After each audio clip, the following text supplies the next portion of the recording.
বিশ্বকাপ জিতলেই একটি দেশ কত টাকা পায় জানেন? মাত্র ৯০ মিনিটের একটি ফাইনাল ম্যাচ, আর সেই ম্যাচ জিতলেই হাতে আসে ৫০ মিলিয়ন মার্কিন ডলার। বাংলাদেশি টাকায় যা প্রায় ৬০০ কোটিরও বেশি। কিন্তু অবাক করার মতো বিষয় হল, বিশ্বকাপে শুধু চ্যাম্পিয়নরাই কোটি কোটি টাকা পায় না। ফাইনালে হারা দল, সেমিফাইনালিস্ট, এমনকি গ্রুপ পর্ব থেকে বিদায় নেওয়া দলও খালি হাতে বাড়ি ফেরে না। তাহলে প্রশ্ন হল, ফিফা এত বিপুল অর্থ কোথা থেকে দেয়? একটি ফুটবল টুর্নামেন্টে শত শত কোটি ডলার ব্যয় করার পরও ফিফা কিভাবে লাভ করে? আর বিশ্বকাপ জয়ী দল যে ৫০ মিলিয়ন ডলার পায়, সেই অর্থ কি সরাসরি খেলোয়াড়দের হাতে যায়? ২০২৬ সালের বিশ্বকাপে ফিফা ইতিহাসের সর্বোচ্চ আর্থিক বণ্টনের ঘোষণা দিয়েছে। ৪৮ দলের নতুন বিশ্বকাপ শুধু ম্যাচের সংখ্যাই বাড়ায়নি, বদলে দিয়েছে পুরো প্রাইজমানি কাঠামো। ২০২৬ সালের বিশ্বকাপে ফিফা মোট ১ বিলিয়ন মার্কিন ডলার বরাদ্দ করেছে।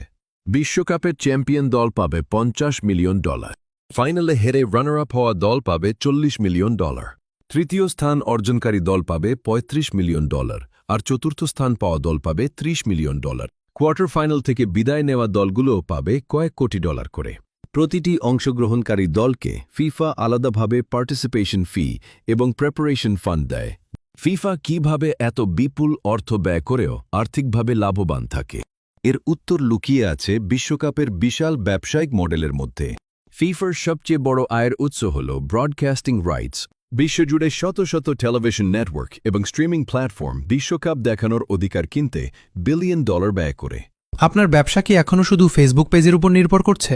আজকের দিনে মানুষ সেই ব্যবসাকেই বেশি বিশ্বাস করে যার একটি প্রফেশনাল ওয়েবসাইট রয়েছে। তাই ওয়ার্শিপ বিডি নিয়ে এসেছে বিশেষ offer: domain, hosting, mobile friendly design, WhatsApp integration এবং আরও অনেক কিছু সহ আপনার ব্যবসাকে একটি বিশ্বস্ত ব্র্যান্ডে রূপান্তর করুন। আর এখনই হোয়াটসঅ্যাপে যোগাযোগ করুন অথবা ডিসক্রিপশনের লিঙ্কে ক্লিক করুন।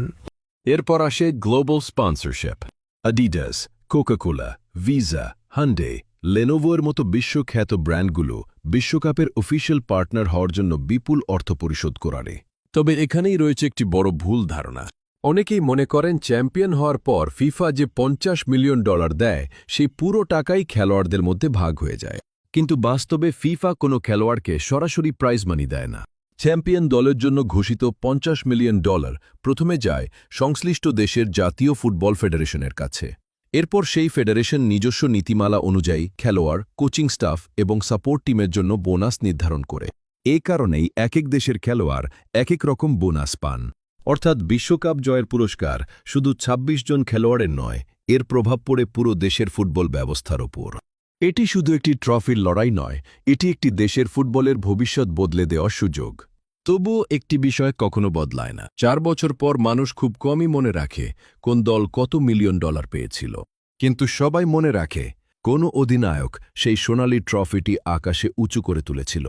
আপনার মতে ২০২৬ ফিফা বিশ্বকাপের শিরোপা জেতার সবচেয়ে বড় দাবিদার কোন দল? আপনার মতামত কমেন্টে জানাতে ভুলবেন না।